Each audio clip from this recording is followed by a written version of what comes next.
Welcome to this video. Today I'm going to go over my sports card collection for you guys.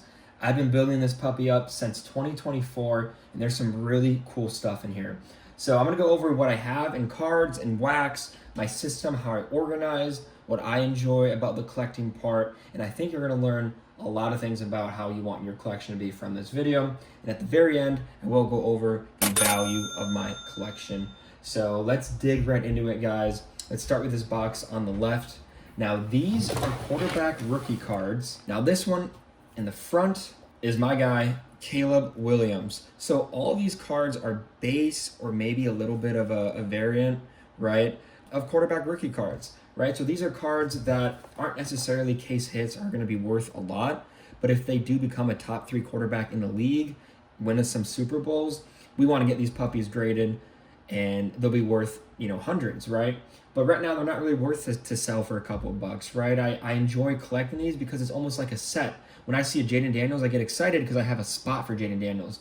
When I see a CJ Stroud, I get excited because I have a slot for CJ Stroud. You can see all these guys are not really big names. We have Will Levis here. So maybe I'll have to reorganize every year and take out some guys that, really might not pan out. But Sam Darnold, right? So if I have the room, why not keep Will Levis in the back? Instead of selling his card for 20 cents, it could be worth something if Will Levis pans out. Now, I don't want to get in the toxic mindset of all these guys are going to pan out. No, most of them won't. Even if they do pan out, they need to become a top 3 quarterback to make these worth it to grade. But anyways, Caleb Williams definitely has the biggest stash.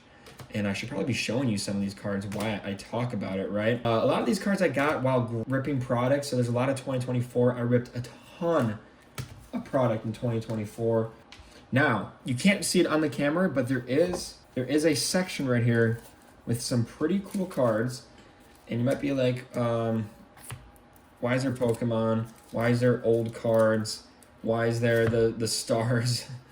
Why is a 2025 guy in here? Basically, these are cards that I send off to COMC. So there's a Cam Ward here, right? Why is he not in here? Well, I don't rip a lot of 2025, so I'm really only going to have 1 or 2 Cam Wards. And in my COMC account, I have about 600 cards in there, but basically I love COMC, a great way to, sell this base Mahomes, right? 70 cents, boom, why not? Highly recommend COMC, a great place to send bulk cards.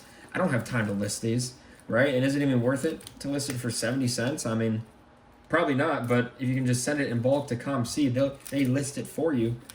Yeah, it is definitely worth it. So for these COMC cards, the reason why there are a bunch of different years, a bunch of different sports, is because this is where I put good cards I get for my mystery collection. On Goodwill auctions, I'll go buy a mystery collection for fun, right? Not for profit, guys. We have gotten smoked on some of them. But very last thing for this box are these cards right here. My grandpa sent me some of his cards from when he was a kid, and man, these are sweet. These are in my collection, but they are my grandpa's. So quick shout out, they're in the box, but they're not mine. But yeah, these are from the 50s, 60s. Last thing before we go into the higher end of cards, we got these case hits. Obviously, they're jumbo downtowns, but I went hunting for these Costco bundles. Spent a whole day going to all these Costcos. I got maybe 10 of them, and man, I just ripped all of them. And how fun of a rip was that? Got the jumbo downtowns. Got a case hit Bo Nix downtown, graded a 10.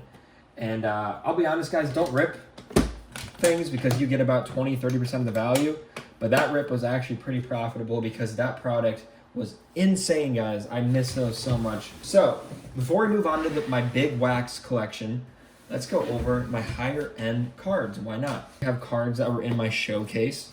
These are cards that don't necessarily have value, but kind of want to explain, why am I showing them to people? So I have a V-Friends. I have a dog. Why not? That is Robert Brooks. He was an international football player. Just kidding, that's me. Here's another Robert Brooks on the Green Bay Packers. First time I've ever seen him, by the way. Isn't that crazy? Out of all the mystery collections I've gone through and the products I've ripped, because he's in 2025 products, I have not seen him until this time. I found him in a mystery collection. Devin Hester on the Bears. DJ Moore, numbered out of 2 out of 25. That's a rookie right here. Jeff Gordon, my favorite NASCAR player. And guys, this one's a banger. This is where the value is. Oh my gosh, no, it's a replica. Found it in a mystery collection. So I was like, whoa, no, that's definitely not real. So one thing I want to make the distinction over, I'm sending a base Colson Loveland to Comp C. I don't really keep cards that are base unless it's a quarterback rookie card.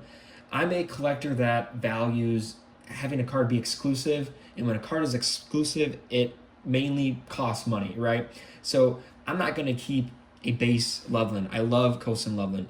I love him, but I'd way rather have one or two cards of a Purple Shock, or even a numbered card, or even like an autograph.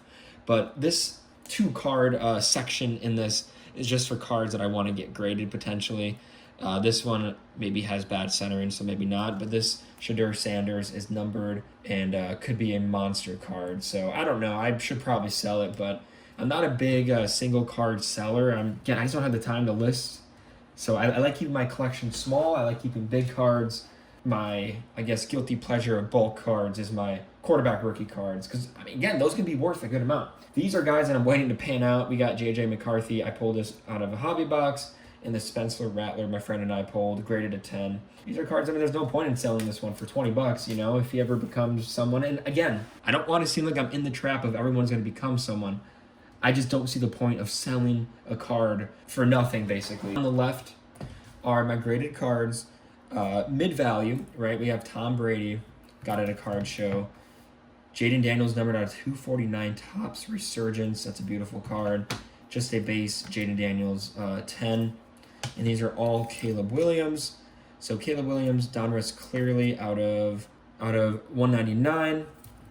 So this is not really a base. This was a mystery redemption in score because he was not on the set list for just a base rookie. Unfortunately, we thought the redemption would be a little cooler than that, but it's just a base. Purple Shock, Caleb Williams, a Donruss base. These are my first football cards I've ever bought. My new era of collecting, these were the first cards I really got. I definitely overpaid for them, but I really wanted to start collecting, and there's no other cards of Caleb Williams out at the time, so I went with the Topps. I didn't even realize it was unlicensed until I learned more about sports cards. I'm like, wait, there's no Chicago, there's no logo. Like, what's going on with it? And now, the two biggest cards I have, again, guys, I got a lot of wax that is very exciting to go over, are these cards. I have a Mahomes rookie card, PSA 8, got at a card show kind of recently. And then probably one of my favorite cards here, Caleb Williams, Topps Inception autograph out of, I don't even know what it's out of, that's bad, out of 150. I do enjoy keeping not a lot of cards. I even want to condense it a little bit. Like that Loveland, I would love to get an autograph card instead. You know, trade some of these cards over here for some bigger cards. Maybe I trade 3 or 4 Caleb Williams and get a nicer card. So I'm all about keeping things small, keeping things concise. All right, everyone, it's time to go through the wax, and there's a lot of it. So a good amount of it is retail. I do have some hobby, not a lot of hobby. This is one of my most favorite parts about collecting. In 2024, which is the year I really collect for these wax products, right? It's so much fun going out hunting. Some of these I bought online. Some of these I spent literally the whole day driving to stores to find it, especially Optic. Optic, no matter what year, you can never really go wrong with it. But let's dig into my wax collection. So I'm a big believer not only in the 2024 draft class, but also Caleb Williams. All right, so here's my 2025. Again, Optic, you can never go wrong. This is like a mix of a hobby and retail box. But let's go over to this box. This is just a bunch of random. We have a Select Blaster, Optic fat packs, value packs. I don't even know where I got these, to be honest. I really don't. A lot of the value of this stuff is up. Think about it. Drake May was in the Super Bowl. A lot of these quarterbacks are starting to pan out. It seems like it's going to be a year like 2020 where you have a couple of good guys. But all it takes is one guy like Mahomes to make that draft class market explode. That could easily happen in 2025, which is why you don't want to sleep on any draft class. Because Jackson Dart could be boom, and this is all of a sudden worth a couple $100 like Mahomes. But I know I'm the guy that says this will be this, and who knows. But think about the guy in 2017 that kept wax. These guys, these are cases of product. 2024 Prism, but I'm very excited for this 2024 Optic. Yes, sir. Now time to get to the big box. So not every product is good. I will say, I think I did take an L on these Zenith boxes. But let's go over this. Let's start here at the top left. We have these Optic Mega boxes, and I think they just go down all the way to the bottom. Yes, these, again, I found in stores. Some I bought online at Target. I would drive to Target, to Walmart, Dick's Sporting Goods, all those places, and that's how I got these, right? Ace Hardware too.